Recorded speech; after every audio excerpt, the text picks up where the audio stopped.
आणि या सगळ्याबद्दल आपण सविस्तर चर्चा करणार आहोत। आता या राजकारणाला पूर्णविराम मिळणार आहे का, या चर्चेत सहभागी होण्यासाठी आपल्या सोबत मान्यवर पाहुणे आहेत। आपल्या सोबत शिवसेनेचे प्रवक्ते संजय शिरसाट आहेत। संजय जी, स्वागत आहे तुमचं। आपल्या सोबत महबूब शेख आहेत, राष्ट्रवादी शरदचंद्र पवार पक्षाचे नेते। त्याचबरोबर काँग्रेसचे प्रवक्ते गोपाल तिवारी आहेत आणि भाजपचे प्रवक्ते अजित चव्हाण सुद्धा या चर्चेमध्ये सहभागी झाले। सगळ्या पाहुण्यांचं स्वागत। पण मला सुरुवातीला जायचं आहे महबूब शेख यांच्याकडे। महबूब जी, कालपर्यंत तुम्ही सांगत होतात आणि आज सुद्धा आंदोलन केलं, पंतप्रधानांनी माफी मागावी। पंतप्रधानांनी आज माफी मागितली, महाराजांची मागितली, शिवप्रेमींची मागितली, तरीही तुम्ही म्हणताय की आमचं समाधान झालं नाही। तुम्हाला अपेक्षा काय काय करायला हवं? असे मुळात सर, आम्ही माफी कुणी मागावी हा आमचा, आम्ही त्याच्या संदर्भातली काही मागणी केली नव्हती की कुणीतरी माफी मागावी।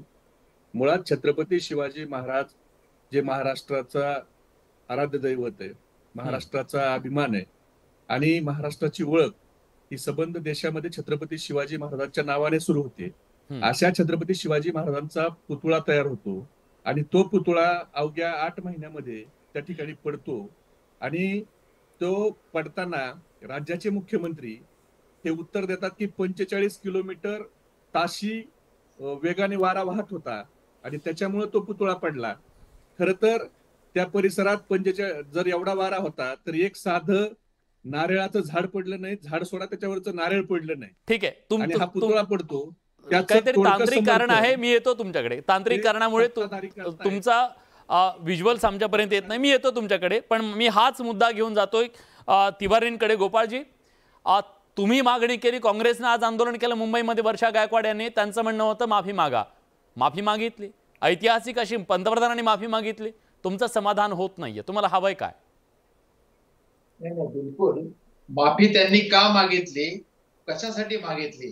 ज्या कोट्यवधी रुपये खर्च करून अरबी समुद्रामध्ये शिवाजी महाराजांचा पुतळा, तर ह्याच पंतप्रधानांनी देशाच्या जोरात थाटामाटात त्या ठिकाणी पायाभरणी समारंभाचं भूमिपूजन केलं, ढोल पिटले, 8 वर्ष झाली, आज सुद्धा तो पुतळ्याबाबत एक वीट त्या ठिकाणी सरकले नाही, एक पाऊल उचलले गेले नाही। ही काय थट्टा करताय का शिवाजी महाराजांची? त्या ठिकाणी तुमचे कर्नाटकचे तत्कालीन मुख्यमंत्री त्या ठिकाणी गेल्या 3 ते 4 वर्षापूर्वी येडियुरप्पा हे काय बोलले ते शिवाजी महाराजांबद्दल? तेव्हा पण संपूर्ण महाराष्ट्रभर काँग्रेसने नाही, देशभर आंदोलन केलं होतं। राज्यपाल कोश्यारी काय म्हटले होते, जर रामदास स्वामी नसते तर शिवाजी महाराज घडलेच नसते। अरे काय म्हणजे त्यांच्या कार्यकर्तृत्वाला कुठं नाही। आणि अजूनही एक नेते बोलले होते की कावळा बसायला आणि फांदी तुटायला, अशा पद्धतीची छत्रपती शिवाजी महाराजांबद्दल, त्यांच्या कार्यकर्तृत्वाबद्दल उपमा देतात। एक सुधांशु त्रिवेदी वारंवार म्हणतो की औरंगजेबाची माफी मागतात। काय चाललंय म्हणजे झोपेचं ढोंग केलेल्याला उठू शकतो, झोपलेल्याला उठू शकतो, झोपेचं ढोंग केलेल्याला उठू शकत नाही। बैल गेला झोपा केला म्हणतात आणि मनात नाही भाव आणि देव मला पाव। भाव नाही, माफी मागितली पण भाव नाही, असं तुमचं म्हणणं आहे। महबूब जी, आता तुमचं पूर्ण करा, माफ करा, तुमची टेक्निकल अडचण होती।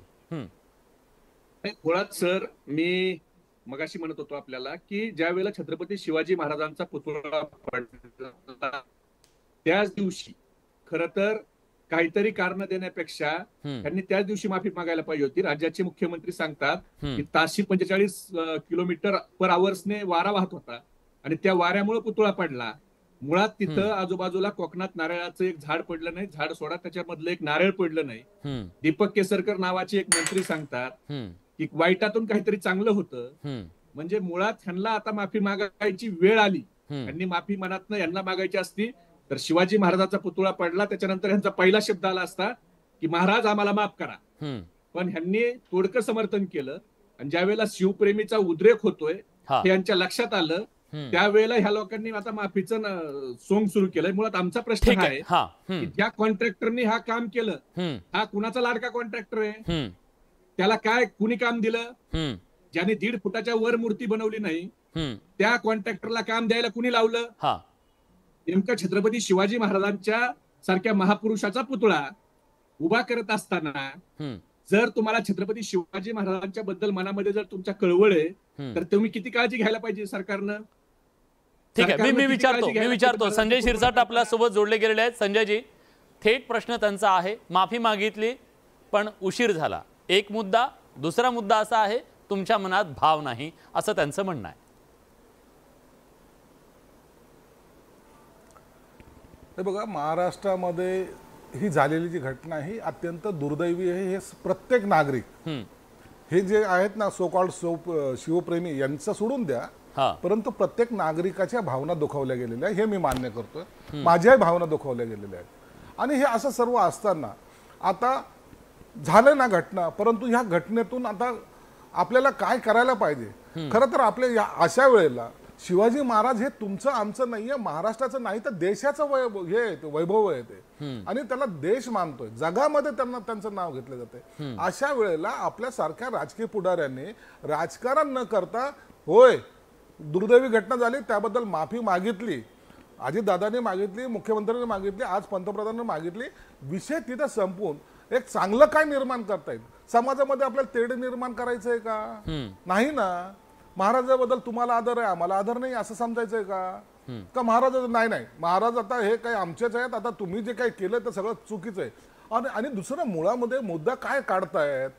मूळ मुद्दा काय आहे की शिवाजी महाराजांचा पुतळा पडणं ही दुर्दैवी घटना, परंतु याचा मुद्द्याकडे भटकून हे मग टेंडर कुणाला दिलं होतं, टेंडर कुणी घेतलं होतं, तो कसा होता, हे कसा होता, हे या बाबी का काढतात? नाही आम्ही असं कसं म्हणता येईल? संजयजी ऐका ना, ऐका नाही, हा मुद्दा कोणी मान्य करू शकणार नाही. प्रेक्षक बघतायत हे सगळं.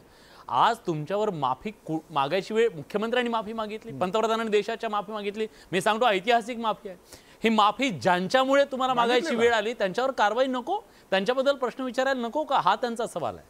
कारवाई होईल, त्यांच्यावर कारवाई झाली पाहिजे, त्यांच्यावर कडक कारवाई झाली पाहिजे, त्यांच्यावर कडक कारवाई होईल. आता बघा, जेव्हा देशाचा पंतप्रधान माफी मागतो, जेव्हा मुख्यमंत्री मागतात, उपमुख्यमंत्री मागतात, याचा अर्थ त्यांच्या जीवाने ती घटना लागलेली आहे. आणि मग याच्यावर जो काही कारणीभूत आहे, ज्याच्यामुळे माफी मागावी लागली, ज्यांनी हा पुतळा बनवला, ज्याच्यामुळे माफी मागावं लागतं देशाच्या पंतप्रधानाला, त्याला सोडणार आहे का कुणी? असं कोण तुराम खाय तो? त्याला बिलकुल माफ केलं जाणार नाही, असं नसतं घडत. म्हणजे त्यांनी केलेली चूक आज देशाच्या पंतप्रधानाला सुद्धा माफी मागावं लागतं, मुख्यमंत्र्याला मागावं लागते, त्याला आम्ही सोडणार आहोत? बिलकुल सोडणार नाही. परंतु त्या मुद्द्याला नका. आता आम्हाला आमचं धारणा अशी आहे की आता ही जी घटना आहे, या दुर्दैवी घटनेला आपण आपल्यासारखे सर्व शिवप्रेमीच्या हृदयामध्ये जी जखम झालेली ती भरायचं काम आपण केलं पाहिजे. आता ठीक आहे, राजकारण होऊ नये असं तुमचं म्हणणं आहे. अजित चव्हाण या चर्चेत सहभागी होत आहेत. अजित, ज्या प्रकारे आज मोदींनी माफी मागितलेली आहे, पण विरोधकांना असं वाटतंय की नाही उशीर झालाय आणि मुळात भाव नाहीये, अजून काय हवं असेल, आणि तुम्हाला वाटतंय का की आता हे थांबलं पाहिजे? विलाजी, आता आपण नेटवर्क 18 लोकमतच्या पोलमध्ये मागे पाहतोय की महाराजांच्या पुतळ्यावरती राजकारण केलं जाईल का? महाराष्ट्राच्या जनतेला जे वाटतंय ते मी इथे सांगतो की हे राजकारण थांबणार नाही. आपण बघितलं, देशाचे माननीय पंतप्रधान नरेंद्र मोदीजी, माननीय मुख्यमंत्री एकनाथ शिंदे साहेब, आमच्या सर्व नेत्यांनी, माननीय देवेंद्रजींनी महाराष्ट्राच्या जनतेची या ठिकाणी माफी मागितली. आपण एक लक्षात घ्या की छत्रपती शिवाजी महाराजांची अशा पद्धतीनं ज्या वेळेला मूर्ती कोसळली, त्याचे फोटो आणि व्हिडिओ या लोकांनी व्हायरल केले आणि त्याचं राजकारण करून त्याचा फायदा घेण्याचा प्रयत्न केला. मुळात मुद्दा असा आहे, मनी नाही भाव आणि देवा मला पाव, ही मंडळी जी म्हणतात ती परिस्थिती यांची आहे. छत्रपती शिवाजी महाराजांच्या पेक्षा कुठली मोठी अस्मिता आमची असूच शकत नाही.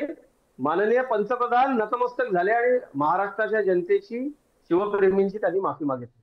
मला असं वाटतं ही मंडळी सत्तापिपासू आहेत. विलासजी, म्हातारी मेल्याचं दुःख नाही काळ सुकावतो, या लोकांनी एक मुद्दा असा सोडला नाही हो. महाराष्ट्राच्या राजकारणाला किती खालच्या पातळीवरती नेता येईल याचा महाविकास आघाडीनं एकही प्रकार सोडला नाही. आपण बघा, मीडियाच्या बूमवर थुंकण्यापासून, सार्वजनिक क्षेत्रात शब्द वापरण्यापासून, मला असं वाटतं हा महाराष्ट्र अनादी अनंत काळापर्यंत राहील. तोपर्यंत छत्रपती शिवाजी महाराजांची कीर्ती राहील आणि महाराजांच्या सन्मानासाठी हा पुतळा उभारण्यात आला होता. यातले जे दोषी आता आपल्याच चॅनलवरती खाली ब्रेकिंग मध्ये बातमी चालली होती, स्ट्रक्चरल जो ऑडिटर आहे त्याला अटक करण्यात आलेली आहे. एकालाही आम्ही सोडणार नाही आहोत. छत्रपती शिवाजी महाराजांच्या पेक्षा या महाराष्ट्राची कुठली मोठी अस्मिता नाही आहे. प्रबोधनकार ठाकरे म्हणाले होते की महाराजांचं नाव घेता क्षणी 33 कोटी देवांची. पण अजितराव ऐका ना, विरोधकांना संधी कोणी दिली हा पण प्रश्न आहे ना. आज या विरोधकांना 4 दिवस या सगळ्या रान उठवण्याची संधी कोणी दिली? मोदींनी आज माफी मागितली. पहिल्या दिवशी सगळा विषय संपला असता माफी मागितली असती तर. असं नाही वाटत तुम्हाला? विलासजी, कुठल्या तरी गोष्टीला एक औचित्य असावं लागतं, संस्कार असावे लागतात. मला असं वाटतं, आता गोपालजी बोलत होते या ठिकाणी, ज्या राहुल गांधींच्या आजी सावरकर स्मारकात जाऊन त्यांनी स्मारकाला देणगी दिली आहे, सावरकरांसमोर नतमस्तक होत होत्या, त्यांचे नातू सावरकरांच्या बाबतीत, आणि सावरकर हे सुद्धा महाराष्ट्राचं आराध्य दैवत आहेत, हिंदुहृदय सम्राट आहेत. आम्ही ज्या सावरकरांना ऐकत लहानाचे मोठे झालो, मी नाशिकचा आहे, आम्हा नाशिककरांसाठी सावरकर अभिमान बिंदू आहेत. मला असं वाटतं या सगळ्या ज्या गोष्टी आहेत, बाकी काही असू दे, आलंही जात, त्यांच्या स्वातंत्र्य संग्रामातल्या योगदानाबद्दल आपल्याला नाही शंका घेता येणार. या गोष्टी राजकारणाच्या नाही आहेत. तसंच छत्रपती शिवाजी महाराजांच्या पुतळ्याच्या बाबतीत अशा पद्धतीनं राजकारण करणं हे सुद्धा अशोभनीय आहे. मी किशोरजींना विचारतो, मोदींनीही आज तो प्रश्न उपस्थित केला. किशोरजी, माफ करा, गोपाळजी, मोदी असं म्हणाले, आज पंतप्रधान असं म्हणाले की ठीक आहे, आम्ही निसंकोच माफी मागतोय, पण तुम्ही सातत्यानं ज्या प्रकारे तुमच्या नेतृत्वाकडून सावरकरांच्या बद्दल वाटेल ते बोललं गेलं, त्यावर प्रश्नचिन्ह उपस्थित केलं गेलं, आणि हेच त्याच्याबद्दलची माफीचं काय? तुमच्या काळात झालेल्या अनेक घटनांच्या बद्दल तुम्ही माफी मागण्याचं औदार्य दाखवलं नाही, त्याचं काय? हा सवाल आहे त्यांचा. आता माफी मागण्याचं जर इतिहासात जायचं असेल तर बरंचसं काही जाता येईल आपल्याला. आणि याबाबत कोर्टात न्यायप्रविष्ट बाब आहे, पुण्याच्या कोर्टात आहे, त्याविषयी राहुल गांधी त्यांची भूमिका मांडतील. आता मुद्दा असा आहे की माफी मागून हे होणार का? मी म्हणलं, आता आमचे राजू चव्हाण म्हणले की सत्ता पिपासू. अरे सत्ता पिपासू कोण? एवढा आटापिटा करून हा पुतळा उद्घाटन करायचा, 2019च्या निवडणुकीत श्रेय घ्यायचं, कारण महाराष्ट्रात एकमेव त्यांना मोठा आधार पाहिजे होता. हे काम कुणी केलं? कुठल्या कॉन्ट्रॅक्टर दिलं? कला संचालनालयाची परमिशन का नाही घेतली? ह्याची चौकशी कोण करणार? आपल्या नाकाखाली सत्ता आहे, त्रिकूट सरकार आहे. पण त्याच्याबद्दल आता बघा, नाही गोपाळजी, गेली 4 दिवस झाला आपण तो प्रश्न विचारतोय, 4 दिवसापासून तो प्रश्न विचारतोय. त्याची SIT नेमली, दोन्ही मुख्यमंत्र्यांनी त्याची दखल घेतली, त्याच्यावर कारवाई सुरू झाली, एक जण जेलमध्ये जातोय, हे सगळा मुद्दा आहे. देशाच्या सर्वोच्च नेत्यांनी माफी मागितल्यानंतर हा विषय थांबायला हवा की त्यातून आपण काहीतरी पॉलिटिकल मायलेज मिळवण्यासाठी वाटेल ते करायचं, महाराजांचा वापर करायचा, अशा प्रकारचा आरोप तुमच्यावरती होतोय. मग जनतेलाही पटलं पाहिजे ना की ठीक आहे, हा आता संपलं, हे अति होते, माफी मागितल्यावर नाक घासा, हे काय? ऐका, ह्या सगळ्यांच्या आशीर्वादानं, या सगळ्या नेते मंडळींना ढाल करून कुणाचे मनसुबे होते? छत्रपती शिवाजी महाराजांच्या चेहऱ्यावरचे निशाण काय सांगत होतं? ज्यांनी पुतळा बनवला ते आपटेंचे फेसबुक अकाउंट काय सांगताय? त्यांच्याविषयी आदरभाव होता का तुम्हाला? का कुठल्या पद्धतीची ही त्या ठिकाणी विचारसरणी होती? आणि या, अरे ऐका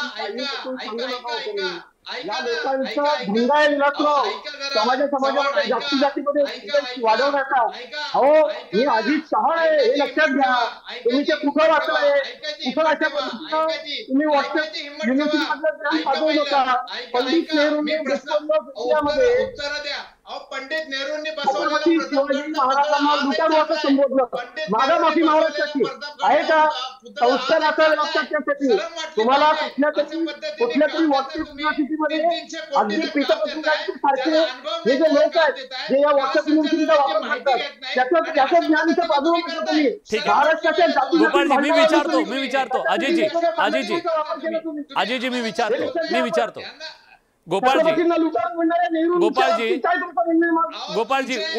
गोपाळजी तुम्हाला पण उत्तर द्यावं लागेल ना. पंडित जवाहरलाल नेहरूंनी त्यांच्या पुस्तकामध्ये छत्रपती शिवाजी महाराजांच्या बद्दल जो उल्लेख केलेला होता, जो मी ऑनएअर उच्चारू शकत नाही,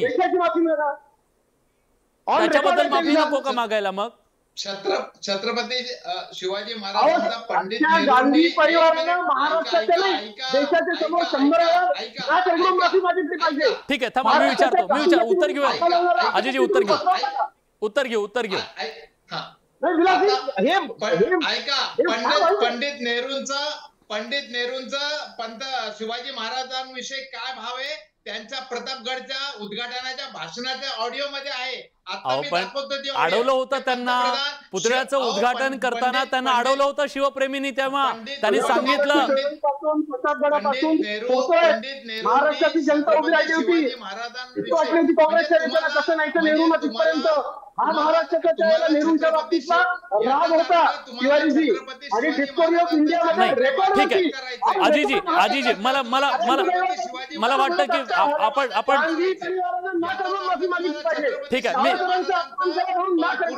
गोपाळजी एक मुद्दा आजीजी थांबा. मी गोपाळजी मला सांगा तुमच्या काळामध्ये इंदिरा गांधींनी जेव्हा आणीबाणी लावली, आणीबाणीच्या नंतर जेव्हा त्यांनी माफी मागितली, देशानं माफ केलं ना त्यांना. माफी मागण्यामध्ये मोठं औदार्याचं झाली होती त्यांच्याकडून चूक, आणि त्यांनी सांगितलं की मला माफ करा. यवतमाळच्या सभेमध्ये इंदिरा गांधींनी येऊन सांगितलं की आणीबाणी ही माझी चूक होती आणि मी माफी मागते. देशानं पुन्हा सत्ता दिली त्यांच्या हातात. विलासजी, त्या आणीबाणी मधल्या व्यवस्थेने त्यांना दिलेल्या अधिकारामध्ये ज्या काही चुका झाल्या त्या संजय गांधींच्या काही चुका होत्या. त्यांच्यात आज वरुण गांधी आणि मेनका गांधी भाजप बरोबर आहे. मुद्दा असा आहे की ती परिस्थिती आणि ती माफीची तुलना ह्याच्याशी होऊ शकत नाहीये. बिलकुल. आज अरबी समुद्रातला पुतळा जाणीवपूर्वक मला मूळ मुद्द्यावरती यांना घेऊन यायचं की यांनी आता जो मुद्दा उपस्थित करण्याचा प्रयत्न केला गेला की हा महाराष्ट्रामध्ये जातीयतेवर निर्माण करणार म्हणजे या महाराष्ट्रातल्या अल्पसंख्याक ब्राह्मण समाजाचे टार्गेट तुम्ही करणार. ऐकून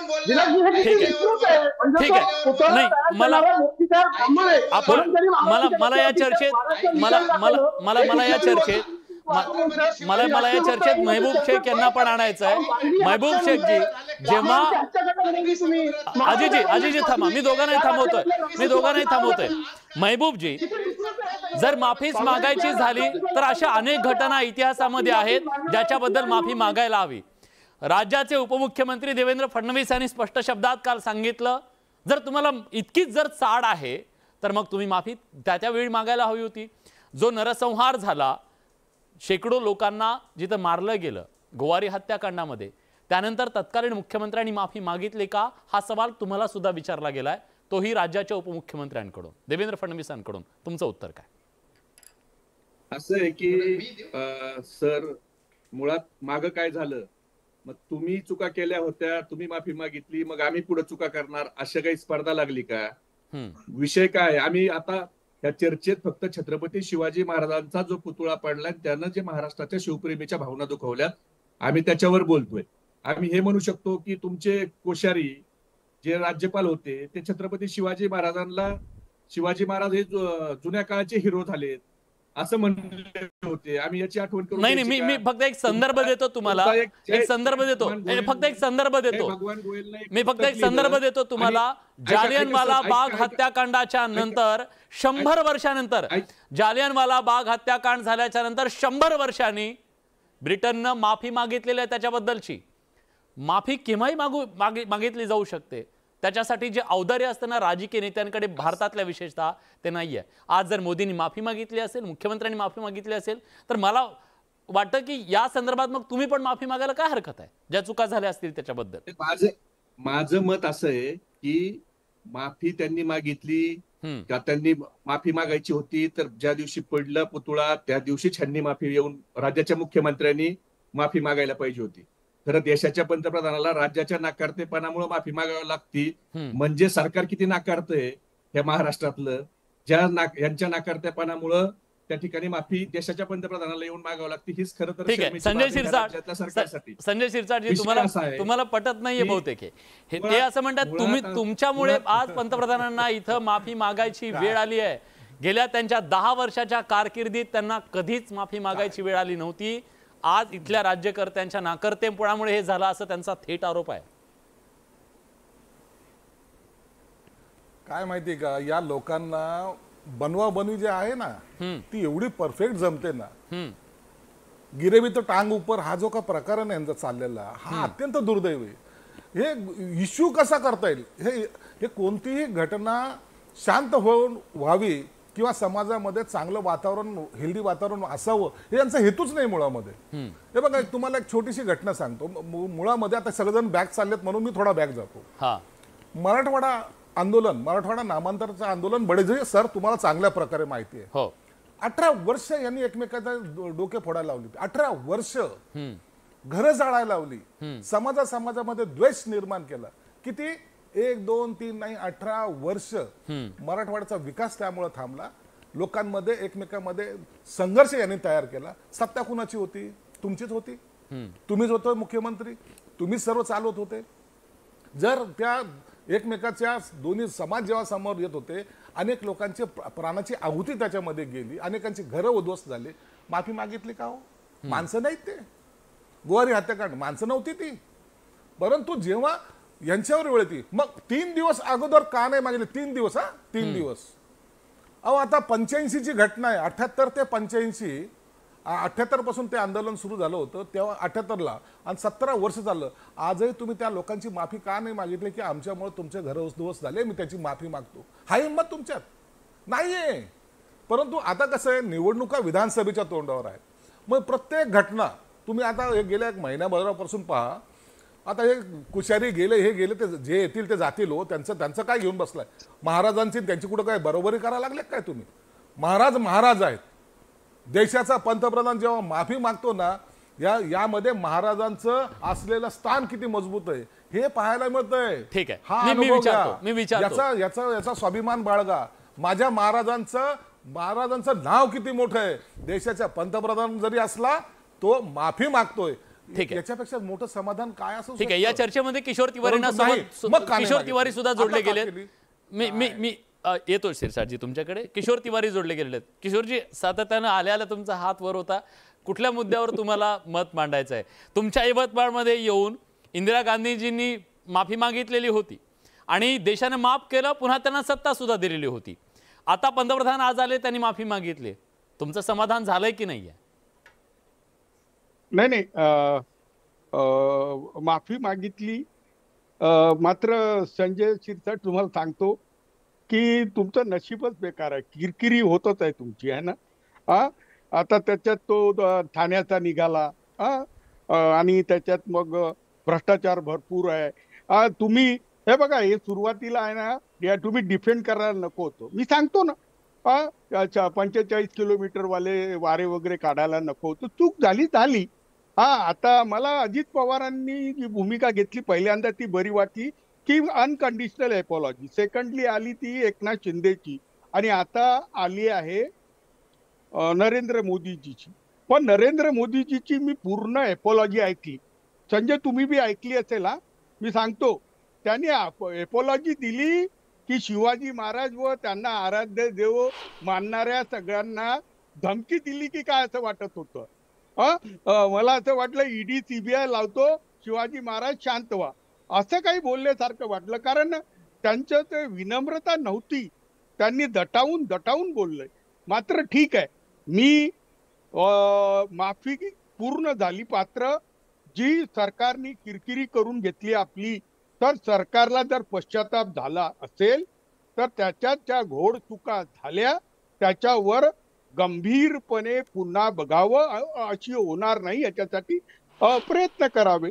मात्र संजय शिरसाटला मी एक विचारतो, तानाजी सावंत यांना ज्या उलट्या होतात, त्यांचा त्यांचा इलाज व्हावा, हे जे एनसीपी वाले म्हणत आहेत तुमच्याकडे आलेली, तर आणि ते खूप खाऊन त्यांना एलर्जी होते म्हणतात. तर मला वाटतं, ऐका ना किशोरजी, आपण तो मुद्दा उद्या घेऊ.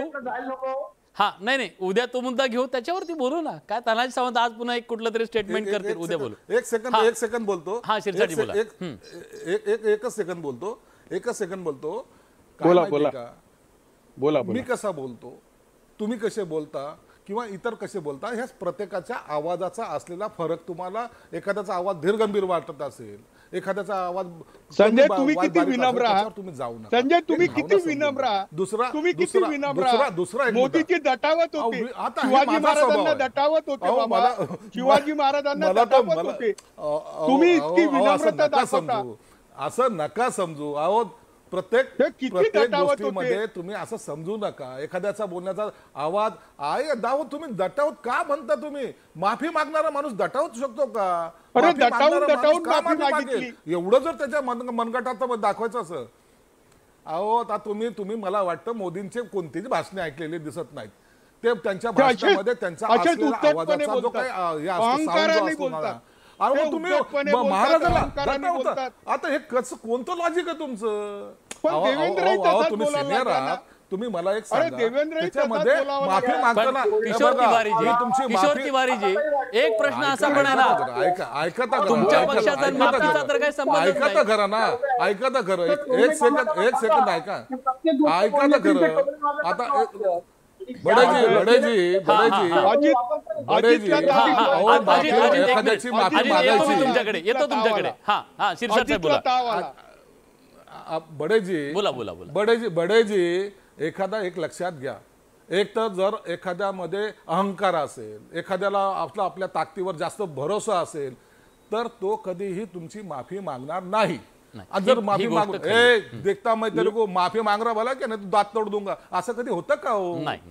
तुम्हाला माफी मी सुरुवातीला सांगितलं, राजकीय नेते भारतातले विशेषतः तर माफी त्यांची माफी मागितली. ठीक आहे, आता काय ठीक आहे.